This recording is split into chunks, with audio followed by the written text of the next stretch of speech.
único designio de corazón del hombre fue en la maldad. Y en esos días los hijos de Dios vieron las hijas de los hombres y se unen con ellas y salen los Nefilim. Sea lo que sea que fue parte de la maldad que estaba en el mundo y unas razones que provocó el diluvio. ¿Quiénes son esos hijos de Dios? Algunos dicen que son ángeles caídos. No estoy muy convencido de ese argumento. Si fueron ángeles, eso quiere decir que tuvieron que tener el poder de crear 23 cromosomas, hechos de imagen de Dios para hacer un ser humano, y luego el óvulo de la mujer los otros 23 cromosomas. Y eso es dar un poder a un ángel de crear vida. Alguien dice quizás tomaron posesión de cuerpos de hombres. También sí. Pero yo creo que se debe usar términos dentro de su contexto. ¿Por qué creemos que hijos de Dios son ángeles? Pues la razón es por el libro de Job. En el libro de Job, por lo que parece, cuando menciona hijos de Dios, está hablando de ángeles en una parte. Pero en todo el libro de Génesis yo no veo que dice que no, ángeles son hijos de Dios. Entonces eso es realmente tomar fuera de un contexto y meter en el otro, porque la mayoría de todas las veces que se utiliza el término hijos de Dios, excepto por ahí en Job, hijos de Dios son hijos de Adán. Adán en Mateo es llamado hijo de Dios. Tenemos que entender eso a un nivel bastante teológico. Por esta razón. Adán fue creado hijo de Dios. No hijo unigénito de Dios como Dios hijo, no. No malentendamos eso. Pero sí fue creado hijo de Dios, según la genealogía en el Nuevo Testamento. Pero él perdió esa relación en el pecado. Y esa relación se restaura en el Evangelio. Por eso somos adoptados, hechos hijos de Dios en Cristo. Hemos recibido el espíritu de adopción que clama Abba Padre. ¿Nunca han escuchado a alguien decir, no todos somos hijos de Dios? Porque muchos dicen, no, pues todos son hijos de Dios. Pues eso no es cierto. Somos creación de Dios. El único que nació o fue creado hijo de Dios es Adán. ¿Y todos los desde Adán para acá? No. Pero la Biblia nos da una adopción como hijos de Dios por la elección de Dios.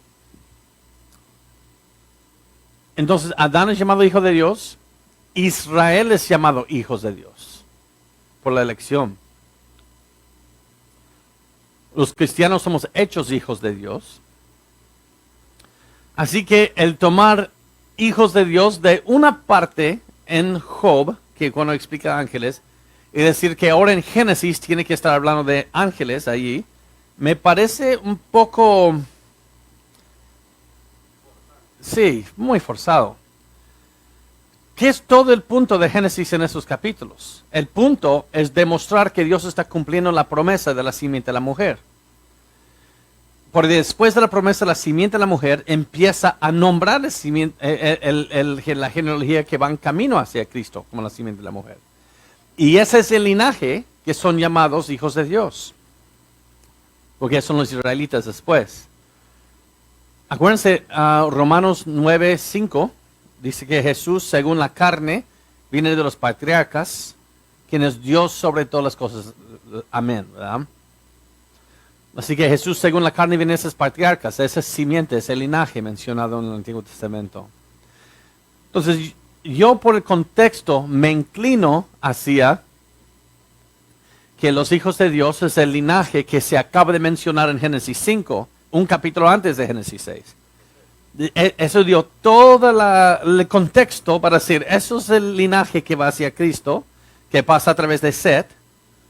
Y ahora los hijos de Dios vieron las hijas de los hombres, va de acuerdo con el contexto que está hablando acerca de ese linaje de Génesis 5, de Set. Y acuérdense, en todo el Antiguo Testamento, o en el Pentateuco, hasta Levítico 18, linaje de Set solo se casaban, se podían casarse entre parientes. Algo como un yugo desigual, si no, ¿no? ¿A quién buscó Abraham sus hijos y sus nietos? ¿Con quién se casaban? Se fueron entre sus parientes. Hasta el Levítico 18, cuando Dios dice, ya no se casen con pariente próxima. Y nosotros sabemos, hay razones ahora biológicas por las que no se debe hacer eso. Pero antes sí. Entonces, si yo tomo ese contexto, me inclino mucho hacia que ese linaje se estaban tomando mujeres fuera de su parentela. Y por el lenguaje bíblico parece que quizás las estaban violando. Y de ahí salieron los Nefilim. Ahora, ¿qué es Nefilim? Se traduce literal de dos maneras. Y luego una variación de la palabra en otra manera. Las dos literales son gigantes. Otro literal es hombres de grandeza. Y una variación de la palabra, los caídos. Yo me inclino hacia hombres de grandeza, no gigantes. Por esta razón. Porque en el mismo contexto dice que fueron hombres de renombre. Y renombre y hombres de grandeza se me hace más como de acuerdo.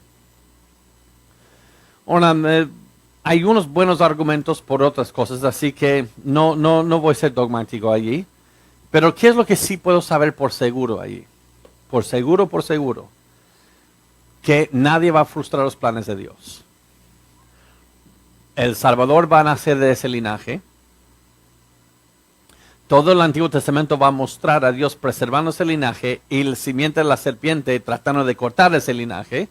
Eso es la función de la mayoría de todo el Antiguo Testamento, es apuntar a Cristo. Está apuntando a Cristo allí y mostrando a Satanás tratando de cortar ese linaje para que no llegue. Y ese es el punto también de Apocalipsis, cuando habla de la mujer que está perseguida en el desierto, etc. Yo creo que allá estamos viendo el Antiguo Testamento en corto, así.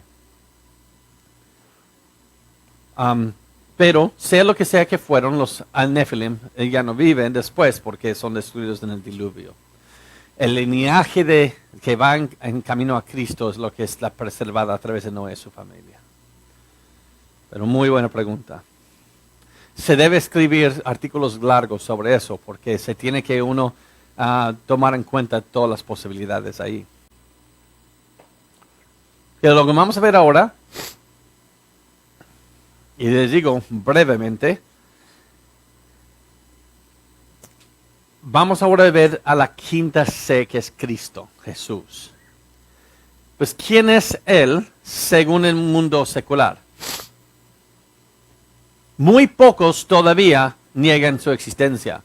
Unos pocos que niegan que existió, que caminó sobre la tierra, solamente son teóricos de conspiración que no tienen ninguna base histórica para decir eso. Especialmente la evidencia de la arqueología no está a su favor en los últimos 50 años. De negar que fue un hombre que existió. Tenemos un senador romano y historiador que hablan de él. Josefo que habla de él. Es demasiada evidencia. Pero el problema no es que nieguen que existió, aunque hay unos pocos que sí, pero eso ni tomo en serio porque es una ridiculeza.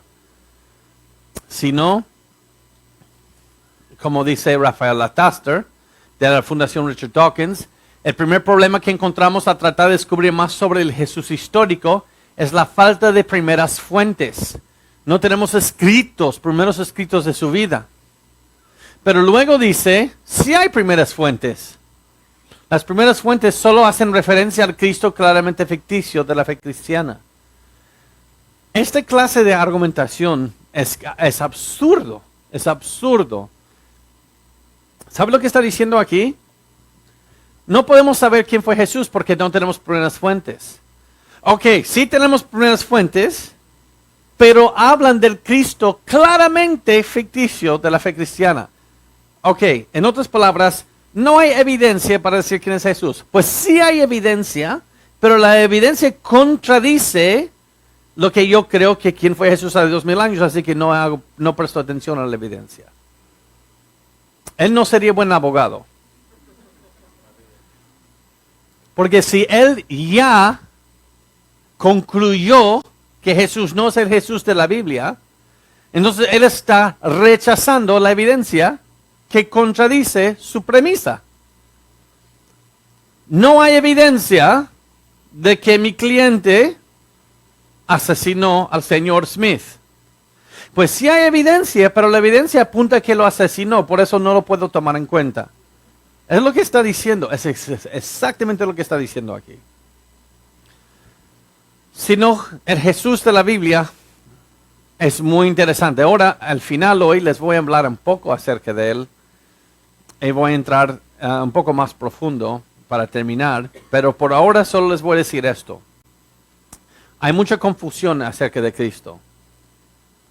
¿Se acuerdan lo que vimos ayer? Que por la palabra de Jehová fueron hechos los cielos y todo el ejército de ellos por el aliento de su boca, porque Él dijo y fue hecho, Él mandó, existió. ¿Se acuerdan lo que vimos esto ayer? Pues, y les dije que tiene, yo creo, como dos conclusiones muy importantes que podemos sacar de ahí. Número uno, que cuando ves a la creación de Dios, debe reflejar en parte la palabra por la cual fue creada, porque fue creada por el poder de su palabra. Entonces la manera, eso se llama en términos teológicos revelación general. Lo que se conoce de Dios a través de su creación. Así que no tienes que tener una Biblia para saber que Dios existe. De hecho, Pablo en Romanos 1 dice que no solamente sabes que existe, sino lo conoces también, mínimo 12 de sus atributos sin la Biblia. Y Pablo dice, debido, nadie tendrá excusa, nadie. Pero no solamente refleja la palabra por la cual fue creada, sino, cuando vamos a Juan, Juan nos revela otra cosa muy interesante de la palabra.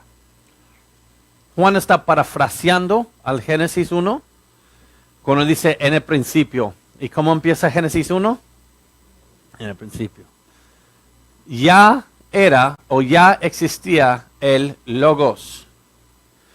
El Logos, en este contexto, se puede decir más o menos como palabra activa.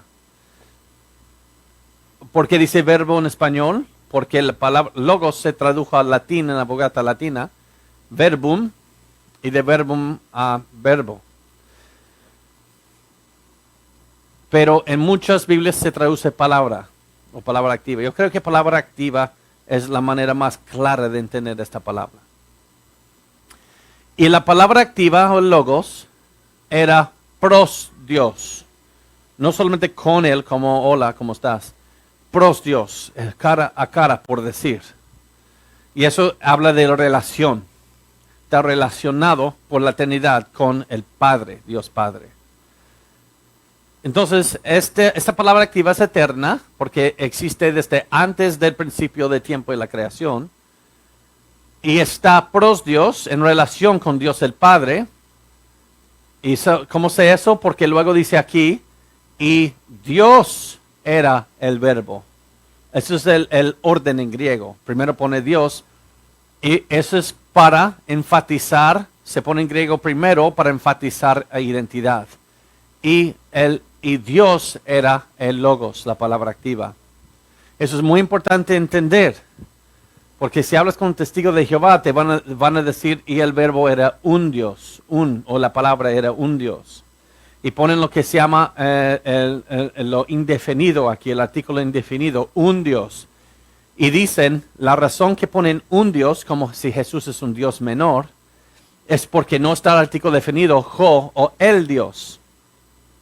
Pero el problema que no te están mostrando es que en esta configuración en el griego se pone el artículo definido ante esta segunda parte, verbo. Por eso no está ante aquí. Y en otra parte del Nuevo Testamento, cuando no está en esto, sí dice que Jesús es el Dios. En la confesión de Tomás, en Juan 20. Tomás dice, ho kurios mu, kai ho theos mu. El Señor de mí y Él usa el definido, el Dios de mí a Jesús. Pero yo les puedo mostrar hasta 15 lugares en el Nuevo Testamento cuando habla de Jehová y no usa el artículo definido. No lo llama el Dios, solo lo llama Dios. En otras palabras, si no te importó eso, no te preocupes. Si eres un nerd, sí te gustó. Y luego, este era en el principio con Dios. Entonces no puede ser creado porque ya estaba presente en el principio de toda la creación. Todas las cosas por Él fueron hechas y sin Él nada de lo que había sido hecho fue hecho. Y luego cuando llegas al versículo 14, y aquel verbo se fue hecho carne y habitó entre nosotros. Está hablando de Cristo. ¿Qué es lo importante de eso para saber? Que todo fue creado a través del Hijo de Cristo. En Colosenses nos dice que no solamente fue hecho a través de Él, sino para Él. Entonces todo es para su gloria. Pues, el punto aquí es cuando vemos otra vez, por la palabra de Jehová fueron hechos los cielos. Yo sé que esto ahora está apuntando hacia la obra del Hijo en la creación, la palabra activa, por lo cual todo fue creado. ¿Y qué de la cruz? Pues la cruz en un mundo naturalista no tiene sentido, como dice Greg Graffin, este profesor universitario de los Estados Unidos. Un fósil es tan poderoso, me conmueve. Entonces él dice, mira, ¿sabes? Si quieres saber lo que me conmueve a mí, pon un fósil en mi mano de un ser simiesco, un simio. Y este es mi antepasado. El naturalista se conmueve por el fósil y no por la cruz. Pero ¿qué dice la Biblia acerca de la cruz? Es la sexta C. La cruz es donde Cristo dio su vida. No fue mártir. Eso es un muy mal entendido que tenemos hoy día. No fue martirizado. Un mártir muere por su fe, en contra de su voluntad. Jesús murió por una bola de pecadores, no por su fe. Y lo hizo voluntariamente. Él lo hizo voluntariamente. Nadie le quitó su vida en contra de su voluntad. Él vino a dar su vida en rescate por nosotros. Él vino a hacer esa abominación de proverbios para que Dios pueda justificar el impío. Él vino a hacer esa maldición para quitar la maldición de nosotros, para que Dios sea justo y amoroso. Dios nos puede perdonar y amar y aún ser un Dios justo, sin ser un Dios corrupto como juez. Porque ¿qué dices del juez? Si alguien te roba todo lo que tú tienes y lastima a tu familia, y tú vas a la corte y el juez, y él le dice al juez, pero juez, ¿no te acuerdas que te di unas lempiras antes? Y el juez le dice, sí, ¿verdad? Te voy a perdonar. ¿Qué vas a pensar tú de ese juez? Es un corrupto. Pero ¿por qué entonces nosotros queremos que Dios sea un juez corrupto cuando ya se trata de ti? Mira, yo no he matado. Mira, ¿sabes lo que me dice mucha gente no creyente? Yo no he hecho nada malo, no he matado a nadie. Yo soy buena persona, no necesito ir a la iglesia para eso. Pues la iglesia no te hace mejor persona, primero te voy a decir. Pero yo no he hecho eso. Y yo digo, oye, ¿tú crees que Dios es tan corrupto como tu juez imaginario, verdad? Yo sería corrupto perdonarte. Con tus pequeñas obritas de yo ayudé a una viejita a cruzar la calle, yo di unos pesitos a mi amigo cuando exámenes. Por tus pequeñas mordidas, como decimos en México, ¿tú crees que el juez del universo va a echar la vista gorda a toda la maldad que está en tu corazón? Y bien que sabes la maldad que está en tu corazón. Por favor, niégalo para que te demuestre que estás equivocado. Por favor, niégalo. Tú bien sabes la maldad que hay en ti. Tú bien sabes lo que has hecho y lo que sigues haciendo sin que nadie se dé cuenta. Tú sabes cuáles son tus secretos. Mira lo que dice el Salmo 24. ¿Por qué fue a la cruz? Una de las cosas muy interesantes, ¿por qué fue a la cruz? Yo lo veo en el Salmo 24. Dice, de Jehová es la tierra su plenitud, el mundo y los que en él habitan. Ahora, ¿tú habitas en planeta Tierra? Sí. Entonces, ¿eres propiedad de quién? De Jehová, de Dios. Porque Él la fundó sobre los mares y la firmó sobre los ríos. Ya que perteneces a Él, mira lo que te plantea la pregunta de la Biblia. ¿Quién subirá al monte de Jehová? Ya que eres hecho para Él y para su gloria, ¿quién subirá a su presencia? Ahora te va a dar un paralelo otra línea que está rediciendo lo que fue dicho antes, pero para darte más detalles. Y dice, ¿quién estará en su lugar santo? Así que antes que digas, yo me subiré a su presencia, ten cuidado, porque en su presencia es un lugar santo. ¿Y sabes quién lo puede? El limpio de manos y puro de corazón. El que no ha elevado su alma a cosas vanas, ni jurado con engaño. Ahora, ¿hay alguien aquí que concuerda con esto? No, todos quedamos excluidos, todos aquí. Ustedes ven cuando usas la Biblia como por razones moralistas, nada más puedes gritar y decirle a la gente, bola de pecadores, dejen de venir aquí hipócritas, porque tienes que venir con manos limpias y corazón puro. El problema es que la Biblia no te ofrece una salida de eso por ti mismo. Nada más quiere que te des cuenta que estás en completa necesidad. Y luego no exige que tú puedes ser esa persona, sino eso está apuntando a Cristo. Porque luego Cristo viene y Él es el único que puede subir al monte de Jehová porque tiene manos limpias y corazón puro.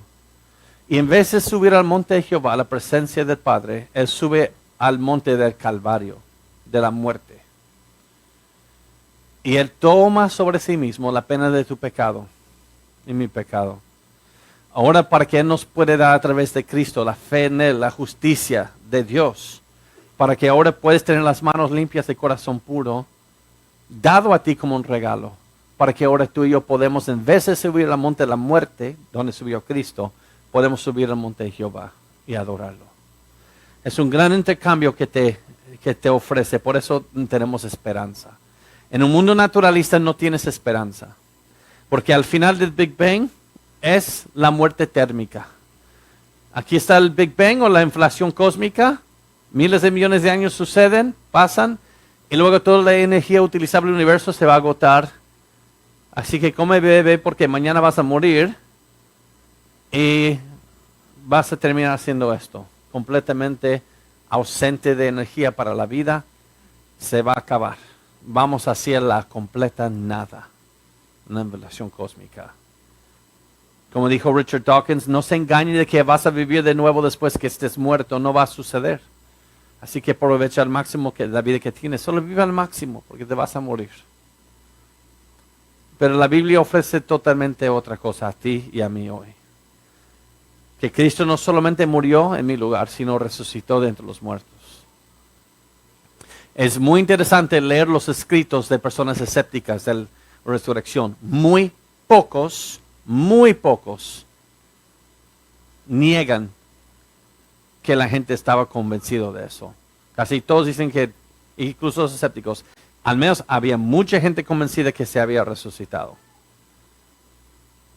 Porque lo interesante es que los apóstoles, sus discípulos, fueron torturados y martirizados por esto. Mira, mucha gente dice, mira, ellos fue una conspiración de los apóstoles.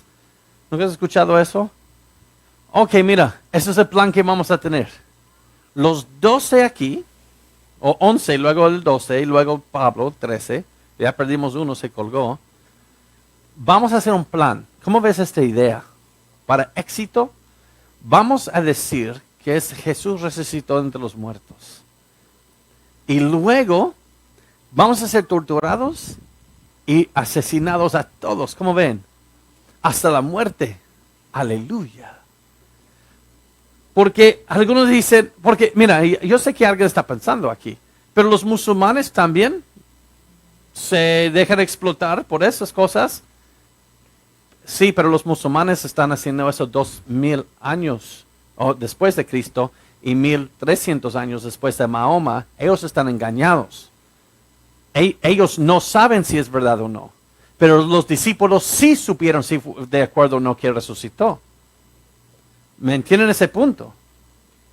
Una cosa es morir por algo sobre el cual eres ignorante. Otra cosa es morir por algo que sabes que es un engaño. Porque tú sabes si Jesús, si lo viste resucitado o no. Tú sabes si lo viste ascender al Padre o no. Entonces no tenemos grupos en toda la historia que saben de un engaño, inventan un engaño y van para sufrir y ser torturados hasta la muerte. Mira, yo estuve en el ejército. Y hay escuelas donde te pasan de tortura. para ver hasta dónde tú puedes aguantar un secreto. Porque todos se quiebran, todos. Solo el punto es aprender a quebrarte no tan fácil. Todos se quiebran. Con la tortura, todos se quiebran. Entonces hay que entrenarse a quebrar después. Pero porque estos 12 discípulos, ninguno se quebró. Ninguno. Y dijo, ok, fue una falacia. Inventamos una mentira para el Día de los Muertos. ¿Qué truco? Ninguno. Sufrieron, torturados hasta la muerte. Ninguno se quebró. Es porque ellos estaban convencidos. Un terrorista hoy está convencido, explota algo, pero está convencido de algo de hace 1400 años. Pero estos discípulos estaban convencidos de algo que vieron durante su vida. Y eso es algo totalmente otra categoría. Y eso es, a la séptima C es consumación. Estamos esperando que su regreso para hacer nuevos cielos, nueva tierra o resurrección. El orden de eso está en debate, no voy a entrar en eso. Nuestro ministerio no se llama respuestas en Apocalipsis, sino respuestas en Génesis. Pero estamos todos esperando su retorno. Es el primero de la resurrección y Él vendrá. Ahora, termino antes del almuerzo con esto. Tenemos hasta el día de hoy, de hecho está en tour, creo que va a pasar por Latinoamérica, la inscripción nazarena. En un museo en Europa que ya viene para acá. En la inscripción nazarena, queremos es del emperador Claudio. Es un edicto para todo el imperio romano de los días de Jesús. Y este edicto, miren lo que dice. Es mi decisión sobre sepulcros y tumbas que estos permanezcan intactos para siempre. Pero si alguien legalmente denuncia que de alguna manera se ha retirado los que han sido enterrados o ha movido las piedras que sellan el sepulcro contra tal persona, ordeno que un tribunal judicial que sufra la pena de muerte bajo el título de romper la tumba. En toda la historia humana nadie está robando cuerpos. No te hace nada bien un cuerpo. Un cuerpo después de unos días apesta, luego se descompone. Entonces, ¿qué es lo que robaban de las tumbas? Las joyas, ¿no? Pero luego alguien entró, por lo que ellos creen, en una tumba de un pobre hijo de carpintero que no tenía nada. Rompió el sello, la roca, que sella la tumba, la piedra, y se desapareció ese cuerpo. Y todo el imperio romano, con toda su gloria y toda su fuerza, nunca pudieron encontrar ese cuerpo. Y llegó a ser tanto un escándalo para ellos que tuvieron que hacer un edicto en piedra. Ahora que es muerte para la muerte, un juicio, un penal capital, si vuelven a alguien a romper el sello y robar un cuerpo, porque fue una vergüenza. Y han pasado 2000 años y lo único que ha tenido que hacer el imperio, uno de los más grandes de toda la historia humana, es solamente presentar un cuerpo. Y no ha podido. No ha podido. Y eso es porque resucitó.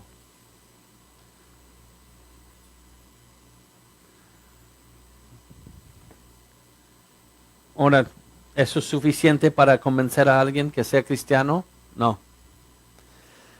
Acuérdense lo que les dije. Moisés rogaba ver la gloria de Dios. Y él dice, no podrás ver mi rostro porque no me verá el hombre y vivirá. Porque Dios es santo. Isaías vio algo de su gloria.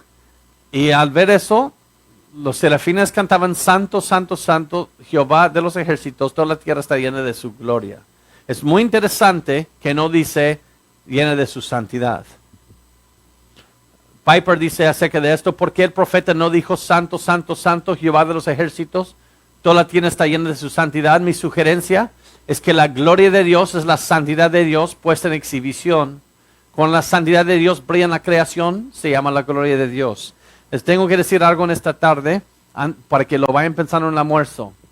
La única diferencia entre un creyente y no creyente es que uno ha visto la gloria de Dios y uno no ha visto la gloria de Dios. Se le ha sido tapado. Y eso no es mi opinión, según el Corintios capítulo 4, versículos 3 al 6. En eso dice que la gloria de Dios ha sido oculta de los que se pierden. Ahora, ¿qué es la gloria de Dios? Es cuando la santidad de Dios es expuesta en la creación. Y este punto es muy importante. Por favor, preste mucha atención. Entonces, ¿qué es la santidad de Dios?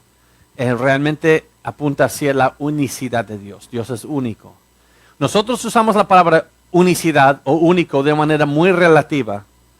Oh, mi novio, mi novia es única en el mundo. Realmente no es. Hay 7.9 mil millones de nosotros aquí. No, nadie es muy único, ¿eh? ¿Y qué de todo lo que has visto hoy? Piensa en todo lo que has visto experimentado hoy. Todo es común. Hay seres humanos, somos comunes. Hay sillas, son comunes. El piso, son comunes. Hay una computadora que es común, agua es común, pantallas son comunes, aire son comunes. Todo es común. Toda tu experiencia humana está basada en lo común. Pero con todo lo que puedes experimentar en esta vida, se puede comparar con otra cosa. Por eso cuando pruebas algo dicen, oye, ¿cómo es el taco mexicano? Mira, es como esto y lo comparas con algo común. Pero ¿con qué vas a comparar a Dios? No se puede. Es cuando alguien dice, define a Dios y de 3 ejemplos. No se puede definir a Dios porque solamente puedes definir lo que es finito por definición. Definir de lo finito. Pero Dios es infinito, no lo puedes definir, no lo puedes comparar con algo. Y es por eso, en un mundo donde lo único que tú sabes experimentar es lo común, cuando brilla, se hace manifiesto la unicidad de Dios, que no se puede comparar con nada. Lo único lo que puedes decir para describir es gloria. Y si tú no has experimentado la gloria de Dios, es por eso que no eres creyente. Oye, tú puedes tratar de echar la culpa a tu inteligencia, y es lo que yo hacía también. Te quiero decir que eso es un chiste, porque lo único que es experimentado en la lógica es que por toda cosa, todo está dentro de causa-efecto. Causa-efecto. Entonces, tenemos que buscar cuál es la causa del efecto dentro del cual estamos. Pero no toda causa es el efecto de otra causa. Pero todo dentro de nuestra experiencia sí. Entonces, algo tiene que haber una primera causa que transciende nuestra experiencia para empezar los efectos de causa-efecto dentro del tiempo. Entonces, si niegas a Dios, estás negando la primera causa necesaria para la existencia de lo material, eterno, no causado. Entonces, ¿cómo es que el universo tiene un comienzo en el Big Bang si no hay una primera causa? La misma lógica te va a engañar. Pero mira lo que terminamos con esto. Pero si nuestro evangelio está aún encubierto, esa palabra aún es porque Pablo anteriormente dice que todos tenemos ese ministerio, por eso no desmayamos, sino renunciamos a lo oculto y lo vergonzoso, no andando con astucia, ni adulterando la palabra de Dios. Si tú haces esas 3 cosas en tu vida, si la gente aún no se conoce a Cristo, si aún está encubierto, entre los que se pierden está encubierto, en los cuales el Dios de este siglo, Satanás, cegó el entendimiento de los incrédulos, para que no les resplandezca la luz del Evangelio. ¿Y el Evangelio es qué? El Evangelio no tiene como fin tu salvación, de hecho. Eso es un medio. El Evangelio es de la gloria de Cristo. El fin del Evangelio es la gloria de Cristo.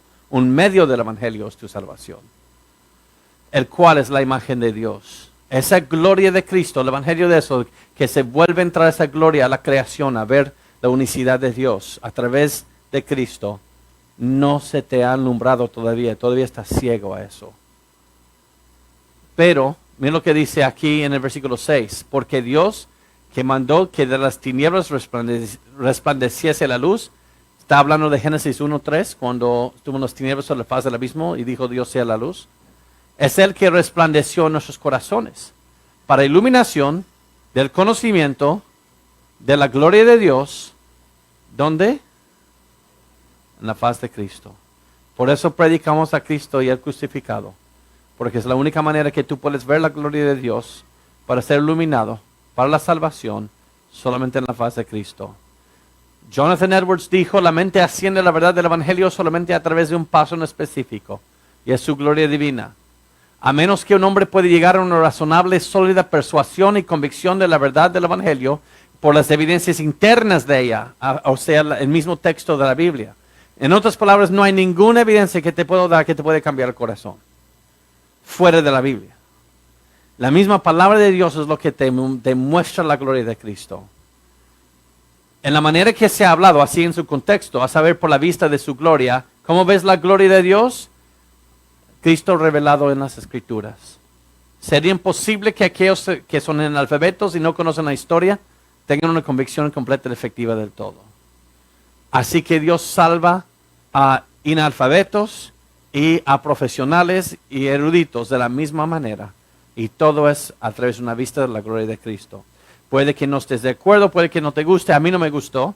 Me cayó mal, con ese tartamudo me hablaba de eso. Pero un año después, lo que me había compartido toma su efecto en mí. Y Dios me rescató. Tuve que hacer un 180 en todo lo que pensaba. Espero que eso suceda a nosotros en esta tarde. O cuando Dios quiere que suceda. Vamos a tomar un almuerzo. Al regresar quiero darles una advertencia. Si tienen hijos pequeños, a los padres les es para decidir la edad que quieren que escuchen eso. Vamos a hablar de la ideología de género. Y yo, en mi familia, yo creo de 10, 11 para